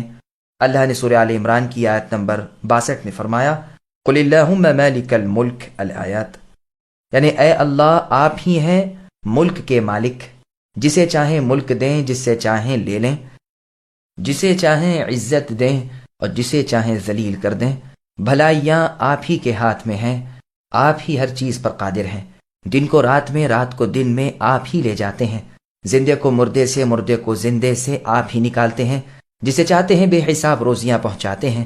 بس کبھی کے دن بڑے راتیں چھوٹی، کبھی کی راتیں بڑی دن چھوٹے، جیسے گرمیوں اور جاڑوں میں ہوتا ہے۔ بندوں کی تمام باتیں اللہ سنتے ہیں، ان کی تمام حرکات سکنات دیکھتے ہیں، کوئی حال اللہ پر پوشیدہ نہیں۔ اللہ کا کوئی حاکم نہیں، بلکہ کوئی چوں چرا بھی اللہ کے سامنے نہیں کر سکتا۔ وہی اللہ تو سچے معبود برحق ہیں، عبادتوں کے لائق اللہ کے سوا اور کوئی نہیں۔ زبردست غلبے والے، بڑی شان والے وہی تو ہیں، جو چاہتے ہیں ہوتا ہے، جو نہیں چاہتے ناممکن کہ وہ ہو جائے۔ ہر شخص اللہ کے سامنے فقیر، ہر ایک اللہ کے آگے عاجز۔ اللہ کے سوا جسے یہ لوگ پوجیں وہ باطل، کوئی نفع نقصان کسی کے ہاتھ نہیں۔ وہ اللہ بلندیوں والے ہیں، ہر چیز اللہ کے ماتحت، اللہ کے زیر حکم۔ اللہ کے سوا کوئی معبود برحق نہیں، نہ اللہ کے سوا کوئی رب، نہ اللہ کے سوا کوئی بڑا، نہ اللہ پر کوئی غالب۔ وہ تقدس والے، وہ عزت و جلالت والے، ظالموں کی کہی ہوئی تمام نکمی باتوں سے اللہ پاک، سب خوبیوں والے، تمام نقصانات سے دور۔ دوبارہ زندہ ہونے کی مثال سے وضاحت۔ اللہ تعالیٰ اپنی عظیم الشان قدرت اور زبردست غلبے کو بیان فرما رہے ہیں کہ سوکھی غیر آباد مردہ زمین پر اللہ کے حکم سے ہوائیں ابر کو لاتی ہیں جو پانی برساتا ہے، اور وہی زمین آباد لہلہاتی ہوئی سرسبز ہو جاتی ہے، گویا جی اٹھتی ہے۔ یہاں پر فا تعقیب کے لیے ہے، ہر چیز کی تعقیب اسی کے انداز سے ہوتی ہے۔ نطفے کا علقہ ہونا، پھر علقے کا مضغہ ہونا جہاں بیان فرمایا ہے وہاں بھی فا آئی ہے، اور ہر دو صورت میں 40 دن کا فاصلہ ہوتا ہے۔ اور یہ بھی مذکور ہے کہ حجاز کی بعض زمینیں ایسی بھی ہیں کہ بارش کے ہوتے ہی معاً سرخ و سرسبز ہو جاتی ہیں، فاللہ عالم۔ زمین کے گوشوں میں اور اس کے پیٹ میں جو کچھ ہے سب اللہ کے علم میں ہے، ایک ایک دانہ اللہ کی علم میں ہے۔ پانی وہیں پہنچتا ہے اور وہ اگ آتا ہے، جیسے لقمان کے قول میں ہے کہ اے بچے، اگرچہ کوئی چیز رائی کے دانے برابر ہو، پھر وہ بھی کسی چٹان میں ہو یا آسمان میں ہو یا زمین میں ہو، اللہ اسے ضرور لائیں گے۔ اللہ تعالیٰ پاکیزہ اور باخبر ہے۔ سورہ لقمان کی آیت نمبر 16 میں اس بات کا ذکر ہے، اور سورہ نمل کی آیت نمبر 25 میں ہے، جس کا ترجمہ ہے زمین و آسمان کی پوشیدگیاں اللہ ظاہر کر دیں گے۔ اور سورہ انعام کی آیت نمبر 59 میں ہے، ہر پتے کے جھڑنے کا، ہر دانے کا جو زمین کے اندھیروں میں ہو، ہر تر و خشک چیز کا اللہ کو علم ہے، اور وہ کھلی کتاب میں ہے۔ اور جگہ پر ہے اللہ نے فرمایا، کوئی ذرہ آسمان و زمین میں اللہ سے پوشیدہ نہیں، کوئی چھوٹی بڑی چیز ایسی نہیں جو ظاہر کتاب میں نہ ہو۔ امیہ ابن ابی السلط یا زید ابن عمرو ابن نفیل کے قصیدے میں ہے، وَقُولَ لَهُ مَن يُنبِتُ الْحَبَّ فِي الثَّرَى فَيُصْبِحَ مِنْهُ الْبَقْلَ يَهْتَزُّ رَابِيًا وَيَخْرُجُ مِنْهُ حَبَّهُ فِي رُؤُوسِهِ فَفِي ذَاكَ آيَاتٌ لِمَنْ كَانَ وَاعِيًا۔ یعنی اے میرے دونوں پیغمبروں یعنی موسیٰ اور ہارون سے اللہ نے فرمایا، اس سے یعنی فرعون سے کہو کہ مٹی میں سے دانے کون نکالتا ہے کہ درخت پھوٹ کر جھومنے لگتا ہے اور اس کے سرے پر بال نکل آتی ہے۔ عقل مند کے لیے تو اس میں قدرت الہی کی ایک چھوڑ کئی ایک نشانیاں موجود ہیں۔ تمام کائنات کے مالک وہی اللہ تو ہیں، وہ ہر ایک چیز سے بے نیاز ہیں، ہر ایک اللہ کے سامنے فقیر اور اللہ کی بارگاہ عالیہ کا محتاج ہے۔ سب انسان اللہ کے غلام ہیں اور ساری کائنات اللہ کے غلام ہے۔ کیا تم نہیں دیکھ رہے کہ سارے جانور، جمادات، کھیتیاں، باغات اللہ نے تمہارے لیے اے انسانوں تمہارے فائدے کے لیے تمہاری ماتحتی میں دے رکھے ہیں۔ آسمان و زمین کی چیزیں تمہارے لیے سرگرداں ہیں۔ اللہ ہی کا احسان و فضل و کرم ہے کہ اللہ کے حکم سے کشتیاں تمہیں ادھر سے ادھر لے جاتی ہیں، تمہارے مال و متاع اس میں یہاں سے وہاں پہنچتے ہیں، پانی کو چیرتی ہوئی موجوں کو کاٹتی ہوئی اللہ کے حکم سے ہواؤں کے ساتھ کشتیاں تمہارے نفع کے لیے چل رہی ہیں، یہاں کی ضرورت کی چیزیں وہاں سے، وہاں کی یہاں سے برابر پہنچتی رہتی ہیں۔ وہ آپ آسمان کو تھامے ہوئے ہے کہ زمین پر گرنا پڑے، ورنہ ابھی وہ حکم دے تو یہ زمین پر آ رہے اور تم سب ہلاک ہو جاؤ۔ انسانوں کے گناہوں کے باوجود اللہ ان پر رأفت و شفقت، بندہ نوازی اور غلام پروری کر رہے ہیں، جیسے اللہ تعالیٰ نے سورہ رعد کی آیت نمبر 6 میں فرمایا وَإِنَّ رَبَّكَ لَذُو مَغْفِرَةٍ لِلنَّاسِ عَلَى ظُلْمِهِمْ الآیہ۔ اور لوگوں کے گناہوں کے باوجود اللہ تعالیٰ ان پر صاحب مغفرت ہے، ہاں بے شک وہ سخت عذابوں والے بھی ہیں۔ اللہ ہی نے تمہیں پیدا کیا ہے، وہی تمہیں فنا کر دیں گے اور وہی تمہیں دوبارہ پیدا کر دیں گے، جیسا کہ اللہ تعالیٰ نے سورہ بقرہ کی آیت نمبر 28 میں فرمایا کیف تکفرون باللہ وکنتم امواتا فاحیاکم الآیہ، یعنی تم اللہ کے ساتھ کیسے کفر کرتے ہو حالانکہ تم مردہ تھے، اللہ ہی نے تمہیں زندہ کیا، پھر وہی تمہیں مار ڈالیں گے، پھر دوبارہ زندہ کر دیں گے، پھر تم سب اللہ ہی کی طرف لوٹائے جاؤ گے۔ اور سورہ جاثیہ کی آیت نمبر 26 میں فرمایا قل اللہ یحییکم ثم یمیتکم الآیہ، اے نبی کہہ دیجئے کہ اللہ ہی تمہیں جلاتے ہیں، پھر وہی تمہیں مار ڈالیں گے، پھر تمہیں قیامت والے دن جس کے آنے میں کوئی شبہ نہیں جمع کریں گے۔ اور سورہ غافر کی آیت نمبر 11 میں فرمایا جس کا ترجمہ ہے وہ کہیں گے کہ اے اللہ آپ نے ہمیں 2 دفعہ مارا اور 2 دفعہ جلایا۔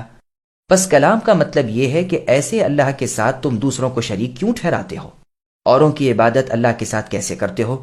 پیدا کرنے والے فقط اللہ ہی تو ہیں، روزی دینے والے صرف وہی، مالک و مختار فقط وہی۔ تم کچھ نہ تھے، اللہ نے تمہیں پیدا کر دیا، پھر تمہاری موت کے بعد پھر سے پیدا کریں گے، یعنی قیامت کے دن۔ انسان بڑا ہی ناشکرا ہے اور بے قدرہ ہے۔ لكل أمة جعلنا منسكا هم ناسكوه فلا ينازعنك في الأمر وادع إلى ربك إنك لعلى هدى مستقيم وإن جادلوك فقل الله أعلم بما تعملون الله يحكم بينكم يوم القيامة فيما كنتم فيه تختلفون۔ ہر امت کے لیے ہم نے عبادت کا ایک طریقہ مقرر کر دیا ہے جسے وہ بجا لانے والے ہیں، بس انہیں اس امر میں آپ سے جھگڑا نہ کرنا چاہیے۔ آپ اپنے پروردگار کی طرف لوگوں کو بلاتے رہیے، یقیناً آپ ٹھیک ہدایت پر ہی ہیں۔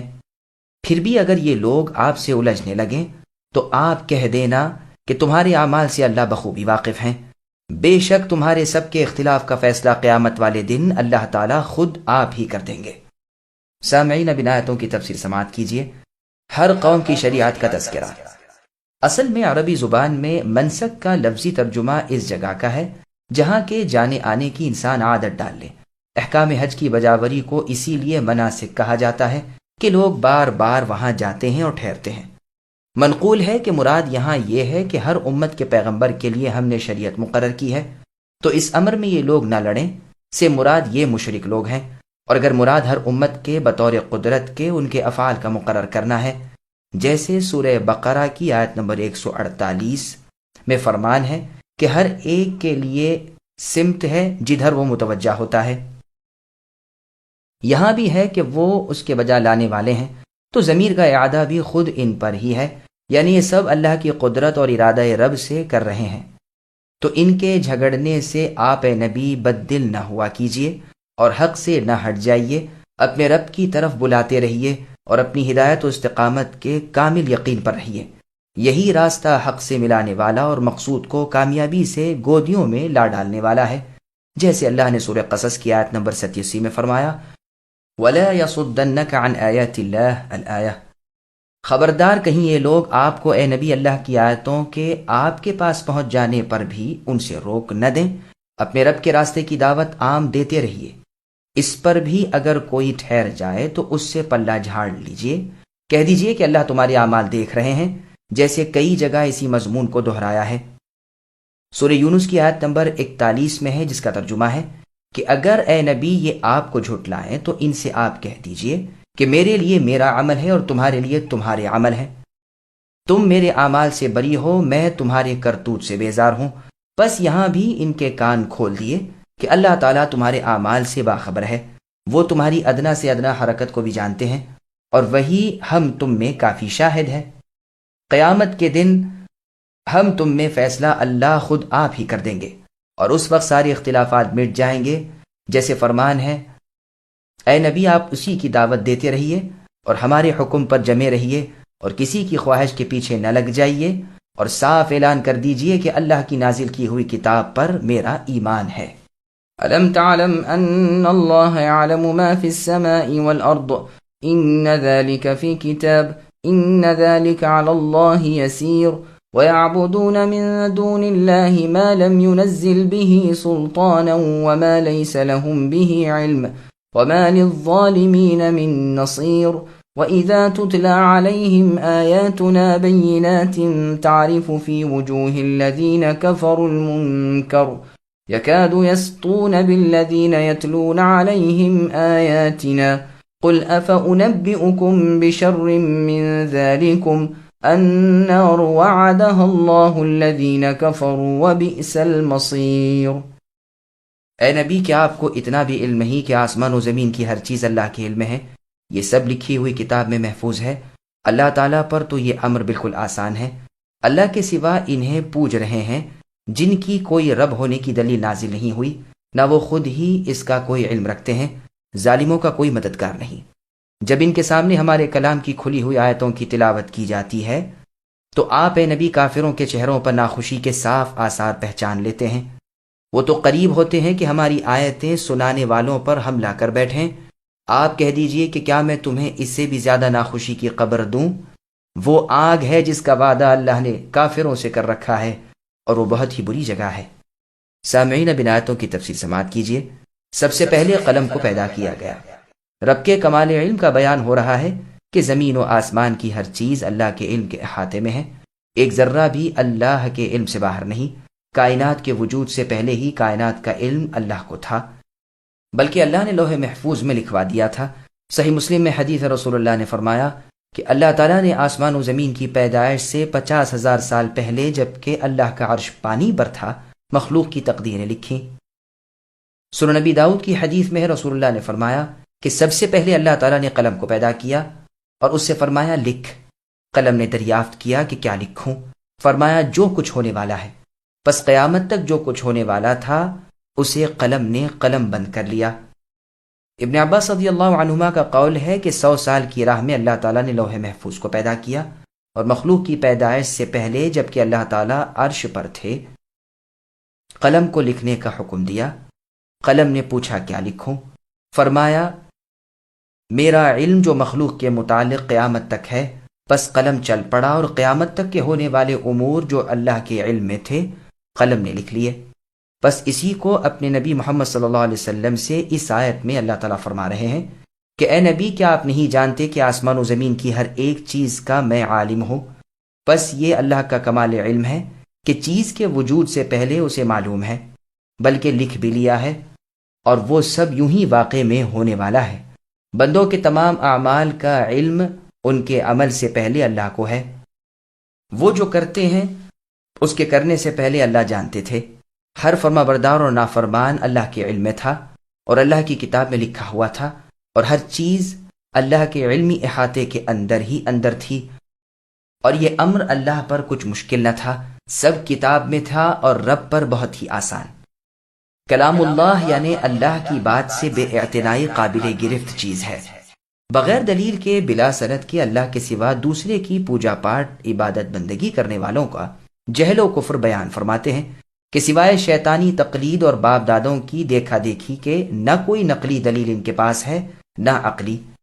چنانچہ سورہ مؤمنون کی آیت نمبر 117 میں اللہ نے فرمایا وَمَن يَدْعُ مَعَ اللَّهِ إِلَٰهًا آخَرَ الآیہ، یعنی جو کوئی بھی اللہ کے ساتھ دوسرے معبود کو بے دلیل پکارے اس سے اللہ خود باز پرس کر لیں گے۔ ناممکن ہے کہ ایسے ظالم چھٹکارا پا جائیں۔ یہاں بھی فرمایا کہ ان ظالموں کا کوئی مددگار نہیں کہ اللہ کے کسی عذاب سے انہیں بچا لے۔ ان پر اللہ کے پاس کلام کی آیتیں، صحیح دلیلیں، واضح حجتیں جب پیش کی جاتی ہیں تو ان کے تن بدن میں آگ لگ جاتی ہے۔ اللہ کی توحید، رسولوں کی اتباع کو صاف طور پر بیان کیا کہ انہیں مرچیں لگیں شکلیں بدل گئیں، تیوریوں پر بل پڑنے لگے، آستینیں چڑھنے لگیں۔ اگر بس چلے تو زبان کھینچ لیں، ایک لفظ بھی حقانیت کا زمین پر نہ آنے دیں، اسی وقت گلا گھونٹ دیں۔ ان سچے خیر خواہوں کی اللہ کے دین کے مبلغوں کی برائیاں کرنے لگتے ہیں، زبانیں ان کے خلاف چلنے لگتی ہیں، اور ممکن ہو تو ہاتھ بھی ان کے خلاف اٹھنے میں نہیں رکتے۔ فرمان ہوتا ہے کہ اے نبی، ان سے کہہ دیجئے کہ ایک طرف تو تم جو دکھ ان اللہ کے دین کے متوالوں کو پہنچانا چاہتے ہو اسے وزن کرو، دوسری طرف اس دکھ کا وزن کر لو جو تمہیں یقیناً تمہارے کفر و انکار کی وجہ سے پہنچنے والا ہے۔ پھر دیکھو کہ بدترین چیز کون سی ہے، وہ آتش دوزخ اور وہاں کے طرح طرح کے عذاب، یا جو تکلیف تم ان سچے موحدوں کو پہنچانا چاہتے ہو۔ گو یہ بھی تمہارے ارادے ہی ارادے ہیں۔ اب تم بھی سمجھ لو کہ جہنم کیسی بری جگہ ہے، کس قدر ہولناک ہے، کس قدر ایذا دہندہ ہے، اور کتنی مشکل والی جگہ ہے۔ یقیناً وہ نہایت ہی بدترین جگہ اور بہت ہی خوفناک مقام ہے جہاں راحت و آرام کا نام بھی نہیں۔ يا أيها الناس ضرب مثل فاستمعوا له إن الذين تدعون من دون الله لن يخلقوا ذبابا ولو اجتمعوا له وإن يسلبهم الذباب شيئا لا يستنقذوه منه ضعف الطالب والمطلوب ما قدر الله حق قدره إن الله لقوي عزيز۔ اے لوگو، ایک مثال بیان کی جا رہی ہے، ذرا کان لگا کر سن تو لو۔ اللہ کے سوا جن جن کو تم پکار رہے ہو وہ ایک مکھی بھی تو پیدا نہیں کر سکتے، گو سارے کے سارے ہی جمع ہو جائیں، بلکہ اگر مکھی ان سے کوئی چیز لے بھاگے تو یہ تو اسے بھی اس سے چھین نہیں سکتے۔ بڑا بودا ہے طلب کرنے والا، اور بڑا بودا ہے وہ جس سے طلب کیا جا رہا ہے۔ انہوں نے اللہ کے مرتبے کے مطابق اللہ کی قدر جانی ہی نہیں۔ اللہ تعالیٰ بڑے ہی زور و قوت والے اور غالب و زبردست ہیں۔ سامعین، اب آیتوں کی تفسیر سماعت کیجیے۔ معبودان باطلہ کی بے بسی، اللہ کے سوا جن کی عبادت کی جاتی ہے ان کی کمزوری اور ان کے پجاریوں کی کم عقلی بیان ہو رہی ہے کہ اے لوگو، یہ جاہل جن کی عبادت اللہ کے سوا کرتے ہیں، رب کے ساتھ یہ جو شرک کرتے ہیں، ان کی ایک مثال نہایت عمدہ اور بالکل مطابق واقعہ بیان ہو رہی ہے۔ ذرا توجہ سے سنو کہ ان کے تمام بت، ٹھاکر وغیرہ جنہیں یہ اللہ کے شریک ٹھہرا رہے ہیں، جمع ہو جائیں اور ایک مکھی بنانا چاہیں تو سارے عاجز آ جائیں گے اور ایک مکھی بھی پیدا نہ کر سکیں گے۔ مسند احمد میں حدیث قدسی میں فرمان باری تعالی ہے، اس سے زیادہ ظالم کون ہے جو میری طرح کسی کو بنانا چاہتا ہے؟ اگر واقع میں کسی کو ایک قدرت حاصل ہے تو ایک ذرہ یا ایک مکھی یا ایک دانہ اناج کا ہی خود بنا دیں۔ بخاری اور مسلم میں الفاظ یوں ہیں کہ وہ ایک ذرہ یا ایک جو ہی بنا دیں۔ اچھا، اور بھی ان معبودان باطل کی کمزوری اور ناتوانی سنو کہ یہ ایک مکھی کا مقابلہ بھی نہیں کر سکتے۔ وہ ان کا حق، ان کی چیز ان سے چھینے چلی جا رہی ہے۔ یہ بے بس ہیں، یہ بھی تو نہیں کر سکتے کہ اس سے اپنی چیز ہی واپس لے لیں۔ بھلا مکھی جیسی حقیر اور کمزور مخلوق سے بھی جو اپنا حق نہ لے سکے، اس سے بھی زیادہ کمزور اور بودا، ضعیف، ناتواں، بے بس اور گرا پڑا کوئی اور ہو سکتا ہے؟ ابن عباس رضی اللہ عنہ فرماتے ہیں، طالب سے مراد بت اور مطلوب سے مراد مکھی ہے۔ امام ابن جریر رحمہ اللہ بھی اسی کو پسند فرماتے ہیں، اور ظاہر لفظوں سے بھی یہی ظاہر ہے۔ دوسرا مطلب یہ بیان فرمایا گیا ہے کہ طالب سے مراد عابد اور مطلوب سے مراد اللہ کے سوا اور معبود۔ اللہ کی قدر و عظمت ہی ان کے دلوں میں نہیں رچی۔ اگر ایسا ہوتا تو اتنے بڑے طاقتور، مضبوط اور توانا اللہ کے ساتھ اللہ کی مخلوق میں سے ایسی ذلیل مخلوق کو کیوں شریک کر لیتے جسے مکھی اڑانے کی بھی قدرت نہ ہو، جیسے مشرکین قریش کے بت تھے۔ اللہ اپنی قدرت و قوت میں یکتا ہیں، تمام چیزیں بے نمونہ سب سے پہلی پیدائش میں اللہ ہی نے پیدا کر دی ہیں، بلا اس کے کہ کسی ایک سے بھی مدد لے، مشورہ لے، شریک کرے، پھر سب کو ہلاک کر کے دوبارہ اس سے بھی زیادہ آسانی سے پیدا کرنے پر اللہ تعالیٰ پوری طرح قادر ہیں۔ وہ اللہ تو بڑی مضبوط پکڑ والے، ابتدا اور اعادہ کرنے والے، رزق دینے والے اور بے انداز قوت رکھنے والے ہیں۔ سب کچھ اللہ کے سامنے پست ہے۔ کوئی اللہ کے ارادے کو بدلنے والا، اللہ کے فرمان کو ٹالنے والا، اللہ کی عظمت اور سلطنت کا مقابلہ کرنے والا نہیں۔ وہ اللہ اکیلے ہیں، سب پر غالب ہیں۔ اللہ یصطفی من الملائکۃ رسلا ومن الناس ان اللہ سمیع بصیر يعلم ما بين أيديهم وما خلفهم وإلى الله ترجع الأمور. فرشتوں میں سے اور انسانوں میں سے رسولوں کو اللہ ہی چھانٹ لیتے ہیں، بے شک اللہ تعالیٰ سننے والے دیکھنے والے ہیں۔ وہ بخوبی جانتے ہیں جو کچھ ان کے آگے ہے اور جو کچھ ان کے پیچھے ہے، اور اللہ ہی کی طرف سب کام لوٹائے جاتے ہیں۔ سامعین، اب ان آیتوں کی تفسیر سماعت کیجیے۔ منصب رسالت کا حقدار کون؟ اپنی مقرر کردہ تقدیر کے جاری کرنے اور اپنی مقرر کردہ شریعت کو اپنے رسول محمد صلی اللہ علیہ وسلم تک پہنچانے کے لیے اللہ تعالیٰ جس فرشتے کو چاہتے ہیں مقرر کر لیتے ہیں۔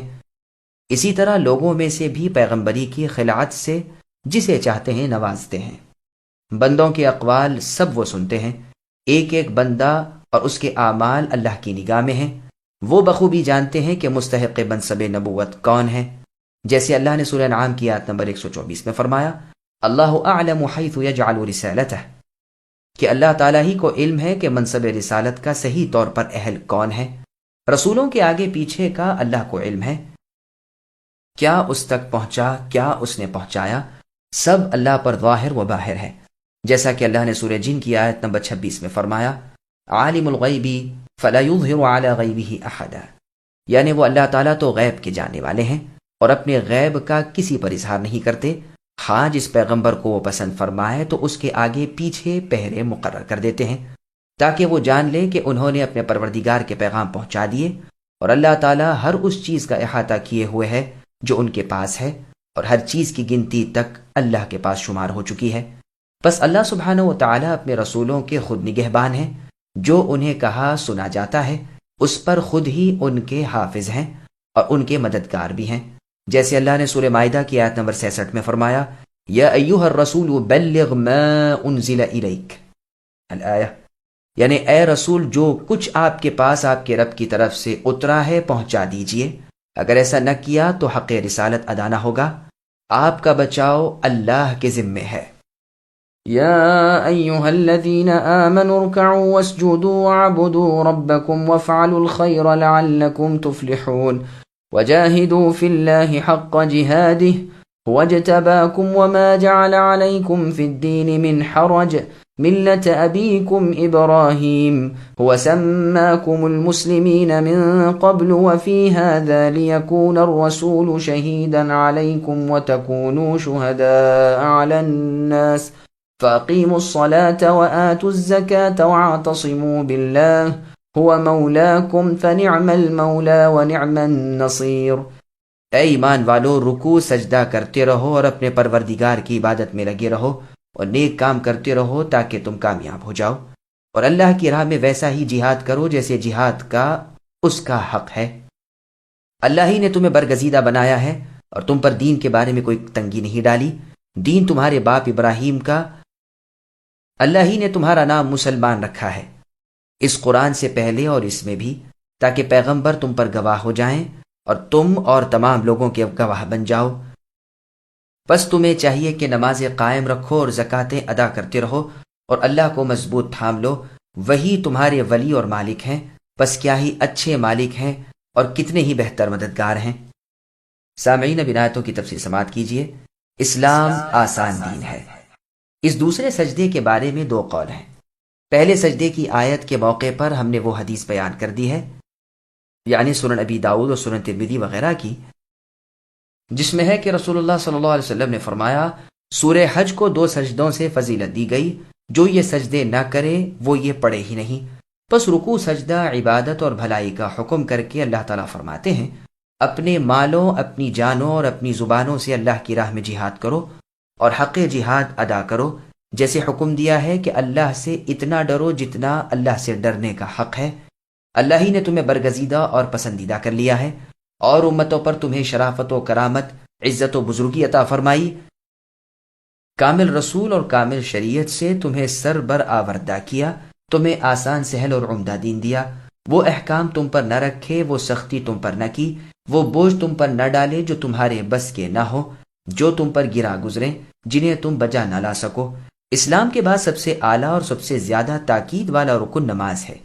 اسے دیکھیے، گھر میں آرام سے بیٹھے ہوئے ہوں تو 4 رکعتیں فرض، اور پھر اگر سفر ہو تو وہ بھی 2 ہی رہ جائیں اور خوف میں تو حدیث کے مطابق صرف ایک ہی رکعت، جیسا کہ صحیح مسلم میں ہے، وہ بھی سواری پر ہو تو اور پیدل ہو تو رو بقبلہ ہو تو اور دوسری طرف توجہ ہو تو اسی طرح یہی حکم سفر کی نفل نماز کا ہے کہ جس طرف سواری کا منہ ہو پڑھ سکتے ہیں۔ پھر نماز کا قیام بھی بوجہ بیماری کے ساقط ہو جاتا ہے، مریض بیٹھ کر نماز پڑھ سکتا ہے، اس کی بھی طاقت نہ ہو تو لیٹے لیٹے ادا کر لے۔ اسی طرح اور فرائض اور واجبات کو دیکھو کہ کس قدر ان میں اللہ تعالیٰ نے آسانیاں رکھی ہیں۔ چنانچہ صحیح بخاری اور مسلم میں ہے، رسول اللہ صلی اللہ علیہ وسلم نے جب معاذ اور ابو موسیٰ الاشعری رضی اللہ عنہما کو یمن کا امیر بنا کر بھیجا تو فرمایا تھا، خوشخبری سنانا، نفرت نہ دلانا، آسانی کرنا، سختی نہ کرنا، اور بھی اس مضمون کی بہت سی حدیثیں ہیں۔ چنانچہ تفسیر ابن جریر طبری میں ہے، ابن عباس رضی اللہ عنہما اس آیت کی یہی تفسیر کرتے ہیں کہ تمہارے دین میں کوئی تنگی و سختی نہیں۔ امام ابن جریر رحمہ اللہ فرماتے ہیں، ملتا کا نصب بنزع خفض ہے، گویا اصل میں کلمت ابیکم تھا، اور ہو سکتا ہے کہ الزمو کو محذوف مانا جائے اور ملہ کو اس کا مفعول قرار دیا جائے۔ اس صورت میں یہ اس آیت کی طرح ہو جائے گا، یعنی سورہ انعام کی آیت نمبر 161، جس میں اللہ نے فرمایا دیناً قیمہ الی آخری۔ اللہ ہی نے تمہارا نام مسلم رکھا ہے، یعنی اللہ تعالیٰ نے ابراہیم علیہ السلام سے بھی پہلے، کیونکہ ان کی دعا تھی کہ ہم دونوں باپ بیٹوں کو اور ہماری اولاد میں سے ایک گروہ کو مسلمان بنا دیجئے۔ لیکن امام ابن جریر رحمہ اللہ فرماتے ہیں، یہ قول کچھ جچتا نہیں کہ پہلے سے مراد ابراہیم علیہ السلام کے پہلے سے ہو، اس لیے کہ یہ تو بہت ظاہر ہے کہ ابراہیم علیہ السلام نے اس امت کا نام اس قرآن میں مسلم نہیں رکھا، تو پہلے سے کے لفظ کے معنی یہ ہیں کہ پہلی کتابوں میں اور ذکر میں اور اس پاک اور آخری کتاب میں۔ یہی قول مجاہد رحمہ اللہ وغیرہ کا ہے، اور یہی درست ہے، کیونکہ اس سے پہلے اس امت کی بزرگی اور فضیلت کا بیان ہے، ان کے دین کے آسان ہونے کا ذکر ہے، پھر انہیں دین کی مزید رغبت دلانے کے لیے بتلایا جا رہا ہے کہ یہ وہ دین ہے جو ابراہیم خلیل اللہ علیہ السلام لے کر آئے تھے۔ پھر اس امت کی بزرگی کے لیے اور انہیں مائل کرنے کے لیے فرمایا جا رہا ہے کہ تمہارا ذکر میری اگلی کتابوں میں بھی ہے۔ مدتوں سے انبیاء کی آسمانی کتابوں میں تمہارے چرچے چلے آ رہے ہیں، اگلی کتابوں کے پڑھنے والے تم سے خوب آگاہ ہیں، پس اس قرآن سے پہلے اور اس قرآن میں تمہارا نام مسلم ہے اور خود اللہ کا رکھا ہوا۔ سنن نسائی میں ہے، رسول اللہ صلی اللہ علیہ وسلم فرماتے ہیں کہ جو شخص جاہلیت کے دعوے اب بھی کرے، یعنی باپ دادوں پر حسب نسب پر فخر کرے اور دوسرے مسلمانوں کو کمینہ اور ہلکا خیال کرے، وہ جہنم کا ایندھن ہے۔ کسی نے پوچھا، اللہ کے رسول، اگرچہ وہ روزے رکھتا ہو اور نمازی بھی پڑھتا ہو؟ رسول اللہ نے فرمایا، ہاں، اگرچہ وہ روزے دار اور نمازی ہو، اللہ تعالیٰ نے جو نام تمہارے رکھے ہیں انہی ناموں سے پکارو، اور دوسرے بھی جب تمہیں مخاطب کریں تو اسی نام سے پکاریں، یعنی مسلمین، مؤمنین اور عباد اللہ، یعنی فرما بردار، ایمان لانے والے اور اللہ کے بندو۔ سورہ بقرہ کی آیت نمبر 21، یا ایہا الناس اعبدوا ربکم الذی خلقکم کی تفسیر میں ہم اس حدیث کو پوری بیان کر چکے ہیں۔ پھر آگے اللہ فرماتے ہیں، ہم نے تمہیں عادل، عمدہ، بہتر امت اس لیے بنایا ہے اور اس لیے اور تمام امتوں میں تمہاری عدالت کی شہرت کر دی ہے کہ تم قیامت کے دن اور لوگوں پر گواہی دو۔ تمام اگلی امتیں امت محمد صلی اللہ علیہ وسلم کی بزرگی اور فضیلت کی اقراری ہوں گی۔ اس امت کو اور تمام امتوں پر سرداری حاصل ہے، اس لیے ان کی گواہی ان پر معتبر مانی جائے گی۔ اس بارے میں کہ ان کے رسولوں نے پیغام ربانی نے پہنچا دیا ہے، وہ تبلیغ کا فرض ادا کر چکے ہیں، اور خود رسول اللہ صلی اللہ علیہ وسلم اس امت پر گواہی دیں گے کہ آپ نے انہیں دین الہی پہنچا دیا اور حق رسالت ادا کر دیا ہے۔ اس کی بابت جتنی حدیثیں ہیں اور اس بارے کی جتنی تفسیر ہے، وہ ہم سب کی سب سورہ بقرہ کی 17ویں رکوع کی آیت نمبر 143 کی تفسیر میں لکھ آئے ہیں، اس لیے یہاں اسے دوبارہ بیان کرنے کی ضرورت نہیں، وہیں دیکھ لی جائے۔ وہیں نوح علیہ السلام اور ان کی امت کا واقعہ بھی بیان کر دیا ہے۔ پھر اللہ تعالیٰ فرماتے ہیں کہ اس اتنی بڑی عظیم الشان نعمت کا شکریہ تمہیں ضرور ادا کرنا چاہیے، جس کا طریقہ یہ ہے کہ اللہ تعالیٰ کی طرف سے عائد کردہ فرائض کی انجام دہی، انہیں شوق سے، دل کی خوشی سے بجا لاؤ، خصوصاً نماز اور زکوٰۃ کا پورا خیال رکھو، جو کچھ اللہ نے واجب کیا ہے اسے دلی محبت سے بجا لاؤ، اور جو چیزیں حرام کر دی ہیں ان کے پاس بھی نہ پھٹکو۔ پس نماز جو خالص رب کی ہے، اور زکوٰۃ جس میں رب کی عبادت کے علاوہ مخلوق کے ساتھ احسان بھی ہے، کہ امیر لوگ اپنے مال کا ایک حصہ فقیروں کو خوشی خوشی دیتے ہیں، ان کا کام چلتا ہے، دل خوش ہو جاتا ہے، اس میں بھی اللہ کی طرف سے بہت آسانی ہے۔ حصہ بھی کم ہے اور سال بھر میں ایک ہی مرتبہ۔ زکوٰۃ کے کل احکام سورہ توبہ کی آیت نمبر 60 کی تفسیر میں ہم نے بیان کر دیے ہیں، وہیں دیکھ لیے جائیں۔ پھر حکم ہوتا ہے کہ اللہ پر پورا بھروسہ رکھو، اللہ ہی پر توکل کرو، اپنے تمام کاموں میں اللہ ہی سے مدد طلب کیا کرو، اعتماد ہر وقت اللہ ہی پر رکھو، اللہ ہی کی تائید پر نظریں رکھو، وہ تمہارے مولا ہیں، تمہارے حافظ ہیں، ناصر ہیں، تمہیں تمہارے دشمنوں پر کامیابی عطا فرمانے والے ہیں۔ وہ جس کے ولی بن گئے اسے کسی اور کی ولایت کی ضرورت نہیں، سب سے بہتر ولی وہی تو ہیں، سب سے بہتر مددگار اللہ ہی ہیں۔ تمام دنیا گو دشمن ہو جائے لیکن وہ اللہ سب پر قادر ہیں اور سب سے زیادہ قوی اور طاقتور ہیں۔ ابن ابی حاتم میں وہیب ابن ورد رضی اللہ عنہ سے مروی ہے کہ اللہ تبارک و تعالیٰ فرماتے ہیں، اے ابن آدم، اپنے غصے کے وقت تو مجھے یاد کر لیا کر، میں بھی اپنے غضب یعنی غصے کے وقت تجھے معافی عطا فرما دیا کروں گا، اور جن پر میرا عذاب نازل ہوگا میں تجھے ان میں سے بچا لوں گا، برباد ہونے والوں کے ساتھ تجھے برباد نہ کروں گا۔